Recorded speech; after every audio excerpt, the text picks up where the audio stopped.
Hello అందరికీ welcome to lucky cooking and vlogs. This is తీరు. ఈరోజు వీడియోలో టేస్టీగా హెల్తీగా తక్కువ టైంలో అయిపోయే పిజ్జా బేకింగ్ హోమ్ మేడ్ పిజ్జాని నేను ఎలా ప్రిపేర్ చేస్తున్నానో చూసేయండి. ఒక బౌల్ తీసుకుని బౌల్లో 1 కప్ గోధుమ పిండి తీసుకోవాలి. తగినంత సాల్ట్, చిటికెడు సోడా ఉప్పు, బేకింగ్ పౌడర్ 1/2 స్పూన్ ఇవన్నీ యాడ్ చేసుకుని 2 స్పూన్స్ పెరుగు కూడా యాడ్ చేసుకుని కలుపుకోవాలి. పెరుగు ప్లేస్లో ఈస్ట్ కూడా వాడుకోవచ్చు. ఈస్ట్ కంటే పెరుగే వాడుకోవటం బెస్ట్. ఈస్ట్ అన్హెల్దీ, పెరుగుతో చేసుకుంటే హెల్దీగా ఉంటుంది. గోధుమ పిండి ప్లేస్లో మైదా కూడా వాడుకోవచ్చు. వాటర్ పోసుకుంటూ కలుపుకోవాలి. నేనైతే ఆయిల్ యూజ్ చేశాను, మీ దగ్గర బటర్ ఉంటే బటర్ యూజ్ చేసుకోండి. చపాతీ పిండిలాగా గట్టిగా కాకుండా మరీ లూజ్గా కాకుండా మీడియంలో కలుపుకోవాలి. ఇలా కలుపుకుని ఒక 10 నిమిషాల పాటు పక్కన పెట్టుకోవాలి. పిజ్జాలోకి వెజిటేబుల్స్ నేను ముందే కట్ చేసుకుని పక్కన పెట్టుకున్నాను. ఒక టమోటా, ఒక ఆనియన్, పన్నీర్, స్వీట్ కార్న్ ఇవన్నీ ముక్కలుగా కట్ చేసుకుని పక్కన పెట్టుకున్నాను. టమోటాలో ఉన్న విత్తనాలన్నీ తీసేయాలి.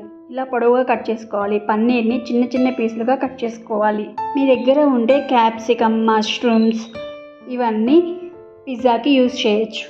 బేకింగ్ కోసం ప్రిపరేషన్: ఒక గిన్నె తీసుకుని స్టవ్ ఆన్ చేసుకుని ఆ గిన్నెలో కొంచెం సాల్ట్ కానీ ఇసుక కానీ స్ప్రెడ్ చేసి ఒక స్టాండ్ పెట్టుకోవాలి. ఒక 10 నిమిషాల పాటు హీట్ చేసుకోవాలి. ఈలోపు పిజ్జా బేస్ ప్రిపరేషన్: ఒక ప్లేట్ తీసుకుని ఆ ప్లేట్కి నేను ఆయిల్ అప్లై చేశాను. ఆయిల్ ప్లేస్లో బటర్ కూడా యూజ్ చేసుకోవచ్చు. ఇలా కలుపుకున్నాం కదా ముందే చపాతీ పిండిని ఈ ప్లేట్ మొత్తం స్ప్రెడ్ చేసేయాలి.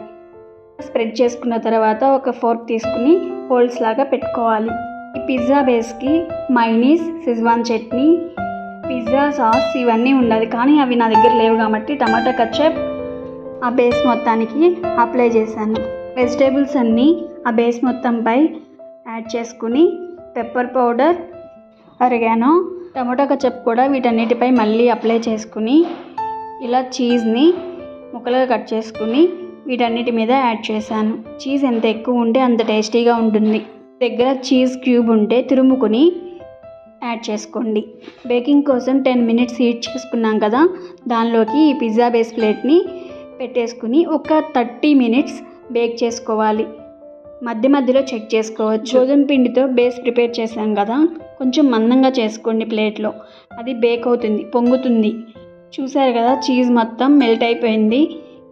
ఇలా ఫోర్క్తో మీరు చెక్ చేసుకోవచ్చు. దానికి గోధుమ పిండి అంటుకుంటే ఇంకా బేక్ చేసుకోండి, అంటుకోకపోతే తీసేయండి. అప్లై చేసాం కదా, అంటుకోకుండానే వస్తుంది. ఇలా 4 పీసెస్గా కట్ చేసుకుని సర్వ్ చేసుకోవడమే. Tasty healthy pizza ready. Home made pizza ready. నా దగ్గరున్న సాసులతో ఒకసారి ట్రై చేశాను. రెసిపీ మంచిగా వస్తే మళ్ళీ వీడియో తీసి అప్లోడ్ చేద్దాం అనుకున్నాను.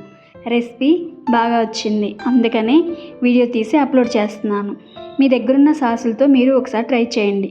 ఈ వీడియో కనుక మీకు నచ్చినట్లయితే లైక్ చేయండి, షేర్ చేయండి, సబ్స్క్రైబ్ చేయండి. పక్కనే ఉన్న బెల్ ఐకాన్ని క్లిక్ చేయండి. Thank you for watching. Thank you for your time.